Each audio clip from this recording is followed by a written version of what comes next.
لا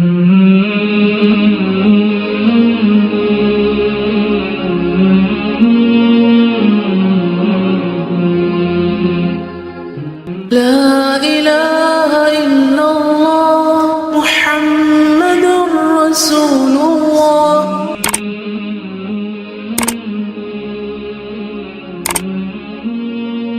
نحمده ونصلي على رسوله الكريم اما بعد فاعوذ بالله من الشيطان الرجيم بسم الله الرحمن الرحيم رب اشرح لي صدري ويسر لي امري واحلل عقدة من لساني يفقهوا قولي اذا سألك عبادي عني فاني قريب اجيب دعوة الداعي اذا دعان فَلْيَسْتَجِيبُوا لِي وَلْيُؤْمِنُوا بِي لَعَلَّهُمْ يَرْشُدُونَ. اور جب میرے بندے آپ سے میرے بارے میں سوال کریں تو کہہ دیجئے بے شک میں قریب ہوں، میں پکارنے والے کی پکار کا جواب دیتا ہوں. جب وہ مجھے پکارے تو ان کو چاہیے کہ وہ بھی میرا حکم مانیں اور مجھ پر ایمان رکھیں تاکہ وہ ہدایت پا جائیں. کیا پھر دیکھا تم نے، کبھی غور کیا تم نے، جس نے اپنی خواہش نفس کو اپنا خدا بنا رکھا ہے، یعنی اس نے یہ نہیں پوچھا کہ میرا الہ کون ہے، وہ کیا چاہتا ہے، اس کی کیا مرضی ہے، جس نے مجھے سب کچھ دیا وہ کیا کر رہا ہے، صرف آئی می مائی سیلف جانتا ہے، میری زندگی، میرے مزے، میری خوشی اور جو میں چاہوں کروں. اور بھٹکا دیا ہے اس کو اللہ نے علم کے باوجود. کیوں؟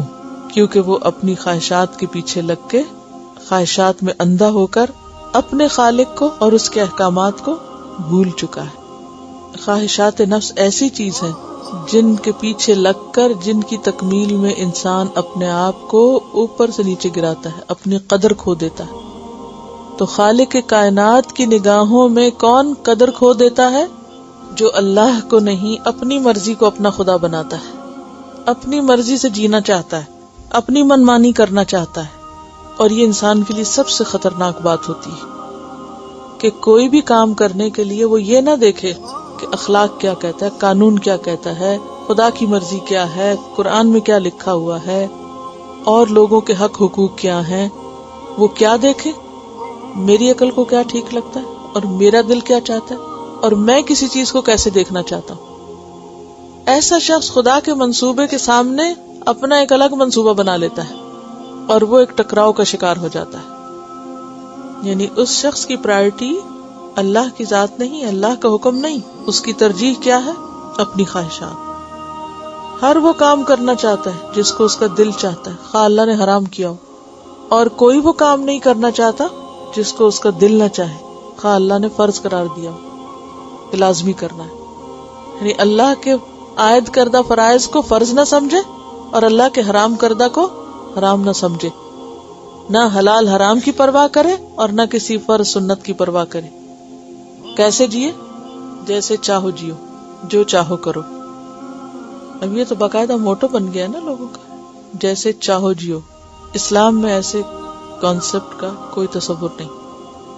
تو ایسا شخص جو خواہش نفس کو سب سے اوپر رکھے، سب سے اوپر، اپنی مرضی سب سے اوپر، تو ایسا شخص دراصل کیا کر رہا ہے؟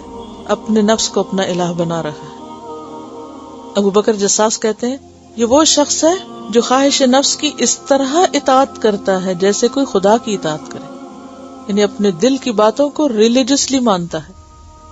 نبی صلی اللہ علیہ وسلم نے فرمایا دانا وہ ہے، عقل مند وہ ہے جس کا نفس حکم الہی کا پابند ہوتا ہے اور آنے والی زندگی کے لیے عمل کرتا ہے، اور فاجر وہ ہے جو اپنے خواہش نفس کی پیروی کرتا ہے اور پھر اللہ تعالیٰ سے بڑی بڑی توقعات وابستہ کر لیتا ہے. اللہ غفور رحیم. ہر غلط کام کرتا ہے جو دل میں آئے اور پھر کیا کہہ دیتا ہے؟ اللہ غفور رحیم.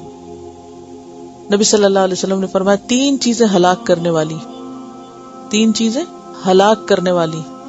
کون کون سی؟ ہون متبع، ایسی خواہش جس کی پیروی کی جائے، واعجاب المرء بنفسہ، انسان کا اپنے آپ پر بہت خوش ہونا، خود پسندی. اور پہلی چیز جو حدیث میں ترتیب میں پہلی چیز ہے شح مطاع، ایسی دل کی تنگی جس کی اطاعت کی جائے، ایسا بخل، حرص جس کے پیچھے لگ جائے انسان، ایسی خواہش جس کا پیروکار بن جائے اور اپنے آپ کو بڑی چیز انسان سمجھنے لگے. سورۃ کہف میں آتا نا وَلَا تُطِعْ مَنْ أَغْفَلْنَا قَلْبَهُ عَنْ ذِكْرِنَا وَاتَّبَعَ هَوَاهُ وَكَانَ أَمْرُهُ فُرُطًا. حضرت داؤد علیہ السلام کو اللہ تعالیٰ نے ایک نصیحت کی تھی سورۃ صاد میں، یا داؤد انا جعلناک خلیفۃ فی الارض فاحکم بین الناس بالحق ولا تتبع الهوى فیضلک عن سبیل اللہ. خواہش نفس کی پیروی نہ کرنا ورنہ تم کو وہ اللہ کے راستے سے ہٹا دے گی. سورۃ القصص آیت 50 میں آتا ہے ومن اضل، اس سے بڑا گمراہ کون ہے، ممن اتبع هواه بغیر ھدی من اللہ، جو اللہ کی ہدایت کو چھوڑ کر کس کے پیچھے لگ جائے، اپنی خواہشات نفس کی. ایسا شخص کون ہے جس کے پاس علم ہو بھی تو وہ ہدایت پہ نہیں ہوتا. اضلہ اللہ علی علم، کیونکہ اس نے اپنے علم سے فائدہ نہیں اٹھانا ہوتا. دین کا بھی ہو بے شک، بہت سے لوگ ایسے ہیں جن کے پاس دین کے علم کی ڈگریاں ہیں لیکن ان کا عمل اس کے مطابق نہیں، وہ بھی خواہشات کے پیچھے اسی طرح دوڑ رہے ہیں جیسے کوئی دنیا دار دوڑتا ہے. تو علم کے باوجود ایسا شخص بھٹک رہا ہوتا ہے. آپ بہت دفعہ یہ بات کہتے سنتے ہوئے آپ نے دیکھا ہوگا لوگوں کو کہ اتنا پڑھ لکھ کے بھی کوئی اثر نہیں. کسی کو کیا، اپنے آپ کو بھی ہم کہتے رہتے ہیں کہ اتنا قرآن پڑھ لیا ہے اور ابھی بھی ہم کیا کر رہے ہیں. اب دیکھیے چھوٹی چھوٹی باتوں میں اپنے آپ کو پرکھا کریں، بڑی بڑی باتیں نہیں، چھوٹی چھوٹی چیزیں. کتنی چیزیں ایسی ہیں جو سنت کے خلاف ہوتی ہیں اور ہمیں پتہ ہوتا ہے یہ سنت کے خلاف، لیکن ہمارا دل چاہ رہا ہوتا ہے اور ہم کیے چلے جاتے ہیں. ہمیں پتہ ہوتا ہے کہ یہ منع ہے پھر بھی کرتے ہیں. کیوں کرتے ہیں؟ کیا یہ علم کے باوجود بھٹکنا نہیں؟ کیا یہ اپنی نفس اور اپنی خواہش اور اپنی پسند اور اپنی مرضی کو خدا بنانا نہیں؟ الہ وہ ہے جس کی عبادت کی جائے. اور وہ حدیث میں ہمیں پڑھا تھا نا کہ سب سے بدترین معبود جس کی اس دنیا میں پوجا ہوتی ہے وہ انسان کا اپنا ہی نفس ہے. تو کامیابی کس کے لیے؟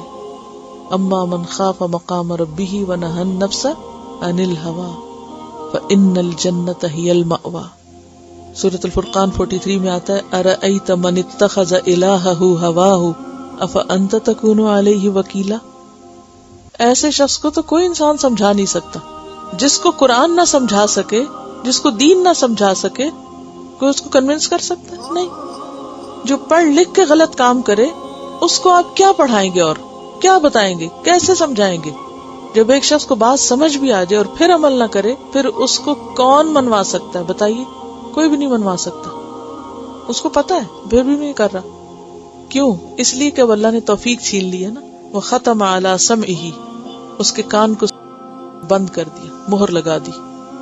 وقلبہ، اور اس کے دل کو بھی. وجعل علی بصرہ غشاوہ، اور اس کی آنکھ پر پردہ ڈال دی. جیسے آپ نے پیچھے پڑھا ختم اللہ علی قلوبہم وعلی سمعہم وعلی ابصارہم غشاوۃ فمن یہدیہ من بعد اللہ. بتائیے اس کا نام جو اللہ کے بعد اس کو ہدایت دے سکے گا. جس کو اللہ کی کتاب نے اثر نہیں کیا، اللہ کے حکم کو جس نے نہیں مانا، اس کو اور کون بتائے گا؟ افلا تذکرون، کیا تم نصیحت نہیں حاصل کرو گے؟ اب بات تو ایک تھرڈ پرسن کی ہو رہی تھی اور اختتام بات کا کہاں پر ہو رہا ہے؟ افلا تذکرون، تم نہیں نصیحت پکڑو گے، تم سبق نہیں لو گے. اس میں ہمارے لیے کیا سبق ہے؟ السعید من وعظ لغیرہ، خوش قسمت وہ ہوتا ہے جو دوسرے کی مثال سے نصیحت پکڑے. بات کسی کی ہو رہی ہے اور وہ اس کو اپنے پر لے، اور ہمارا کیا حال ہوتا ہے؟ بات ہماری ہو رہی ہوتی ہے اور ہم اس کو دوسروں پہ ڈال دیتے ہیں. دوسروں کو سوچنا شروع کر دے، فلاں جو ایسے کرتا ہے اور فلاں جو ویسا کرتا ہے. ہم خود کیا کرتے؟ اور جب تک ہم خود کو خود نہ دیکھ سکیں کچھ حاصل نہیں. یہ بھی خواہش نفس کی پیروی کہ جب آئے گی دیکھی جائے گی. ابھی تو مجھے میری مرضی کرنے دو، آپ اپنے تجربے سے مجھے مت سمجھاؤ. I will learn from my own experience. ٹھیک ہے، دھکے کھا کے سیکھنا ہے تو اگر پھر بھی سیکھ جائیں تو. بات یہ کہ یہاں پر علم والوں کی پھر بات ہو رہی ہے اور دینی علم والوں کی بات ہو رہی ہے. سورۃ الاعراف میں آتا ہے کہ وہ شخص جس کو ہم نے قرآن کا علم دیا تھا اور وہ ان کو چھوڑ کر بھاگا اور خواہشات نفس کی اس نے پیروی کی. وَاتْلُ عَلَيْهِمْ نَبَأَ الَّذِي آتَيْنَاهُ آيَاتِنَا فَانْسَلَخَ مِنْهَا فَأَتْبَعَهُ الشَّيْطَانُ فَكَانَ مِنَ الْغَاوِينَ وَلَوْ شِئْنَا لَرَفَعْنَاهُ بِهَا وَلَكِنَّهُ أَخْلَدَ إِلَى الْأَرْضِ وَاتَّبَعَ هَوَاهُ فَمَثَلُهُ كَمَثَلِ الْكَلْبِ إِنْ تَحْمِلْ عَلَيْهِ يَلْهَثْ أَوْ تَتْرُكْهُ يَلْهَث ذالک مثل القوم الذین کذبوا بآیاتنا فاقصص القصص لعلہم یتفکرون. تو واقعات بیان کرتے رہو تاکہ لوگ غور و فکر کریں، شاید کچھ سبق سیکھیں، شاید کچھ اپنے لیے عمل کی بات لیں. کیا پھر تم نہ سبق پکڑو گے؟ یہ خواہشات ہوتی کیا ہیں جن کے پیچھے انسان اندھا ہوتا ہے؟ وہ کون سی خواہشات ہیں؟ خواہشات نفس میں کیا کیا شامل ہے؟ کوئی بھی چیز جس کے لیے انسان کا دل مجبور ہو جائے اور انسان اس کو ہر قیمت پہ کرنا چاہے، خواہ حلال ہو، حرام ہو، جائز ہو، ناجائز ہو، کسی بھی چیز کا ایسا شوق کہ جس کو پورا کرنے کے لیے وہ اللہ کی حدوں، اللہ کے احکامات کی پرواہ نہ کرے. بس میرے دل کو یہ بات لگتی، بس میں یہ نہیں چھوڑ سکتا. یعنی سب سے بڑا دشمن خود ہمارا اپنا نفس ہے اور ہم اس دشمن کو نہیں پہچانتے. دیکھیے خواہشات میں ہر طرح کی خواہشات آ جاتی ہیں. کوئی بھی شوق، اپنی کوئی بھی ہابی، کوئی بھی شوق، کوئی بھی دل پسند چیز، کوئی مشغلہ. بعض چیزیں جائز بھی ہوتی ہیں لیکن جب وہ حد سے بڑھ جاتی ہیں تو وہ بھی ناجائز کی حد میں داخل ہو جاتی ہیں. مثلا اسپینڈنگ کا شوق ہے آپ کو، خرچ کرنے کا، چیزیں خریدنے کا. تو اب کیا ہے، ضرورت تو ضرورت ہے لیکن ضرورت سے بڑھ کر جب حد سے بڑھ کر آپ وہ کرنے لگیں گے تو کیا ہوگا؟ وہ خواہش نفس بن جائے گی.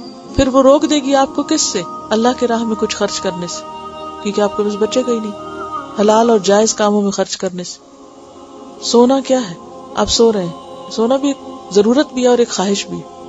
ضرورت کا سونا تو سونا ہے لیکن آپ صرف سستی کے مارے اٹھ ہی نہیں رہے کیونکہ آپ کو مزید سونے میں لطف آ رہا، مزہ آ رہا. تو زائدہ ضرورت سونا بھی کیا ہے، وہ بھی خواہش نفس کی پیروی. اسی طرح شادی بیاہ، ازدواجی تعلقات، ان سب میں اعتدال جو ہے وہی پسندیدہ ہے.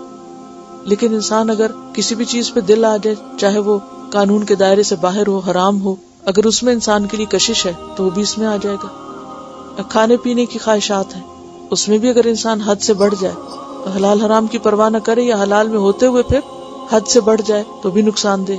تو کوئی چیز جو ہمیں اللہ کی اطاعت سے اور اس بڑے مقصد سے جو اللہ کو راضی کرنے کا اس سے روکے، خواہ وہ پہننے کی خواہش ہو. مثلا پہننے کا شوق بہت سے لوگوں کو ہوتا ہے، ٹھیک ہے، اچھی بات ہے، اللہ نے اچھا پہننے سے آپ کو منع نہیں کیا، لیکن اگر وہ اللہ کی حدوں کو توڑ کے، اللہ کو ناراض کر کے آپ پہن رہے ہیں تو خواہش نفس کی پیروی. ایسا لباس پہن رہے ہیں کہ جو اللہ سے زیادہ شیطان کو خوش کرے، اور صرف آپ اس لیے پہن رہے ہیں کیونکہ آپ کو وہی اچھا لگتا ہے، آپ کو وہ اٹریکٹ کرتا ہے، تو بھی اس میں آ جائے گا. یعنی کوئی بھی چیز آپ دیکھ لیں، اس میں انسان نہ اللہ کے حقوق کی پرواہ کرے اور نہ ہی بندوں کے حق کی، کس کا کیا حق ہے. کیونکہ بعض اوقات انسان اپنے نفس کی خواہش پوری کرنے میں ماں باپ کا، بہن بھائیوں کا اور لوگوں کا حق بھی مارتے ہوئے بالکل پرواہ نہیں کرتا. بعض اوقات اپنی خوشی کی خاطر سب کی عزت اور سب کی ہر چیز انسان برباد کر ڈالتا ہے کہ میری خوشی اس میں، آپ کون ہوتے ہیں مجھے روکنے والے. خواہ وہ کسی ایسی جگہ شادی کرنے کی خواہش ہو کہ جہاں نکاح ہوتا ہی نہ ہو، لیکن ایسی بھی بہت سی مثالیں آپ کو ملیں، اور اچھے بھلے پڑھے لکھے لوگ ہوں. یعنی اپنی خواہش پوری کرنے کے لیے انسان نہ کسی کے سکون کی، نہ آرام کی، نہ اس کی بنیادی ضرورت، کسی بھی چیز کی پرواہ نہ کرے. یہ بھی شرک میں آ جاتا ہے کیونکہ ایک طرف اللہ کا حکم ہے اور دوسری طرف آپ کے نفس کی خواہش ہے، تو اس کو وہ برابر کر دیا آپ نے. بعض اوقات ماڈرن کہلانے کے لیے، دوسروں کی اس میں جچنے کے لیے، ایکسیپٹیبل ہونے کے لیے بعض اوقات ہم ایسے خلاف دین کام کرتے رہتے ہیں. عام طور پہ ہمارا کیا جملہ ہوتا ہے؟ اٹ لکس کول. کول کیا چیز ہے؟ کوئی بھی کول جو نا کول ہے جہنم کا، اگر وہ اللہ کی مرضی کے خلاف ہے. یعنی شیطان نے الفاظ کو بھی اتنا خوشنما بنا دیا کہ ہر غلط حرام کام کرنے کو آسان کر دیا.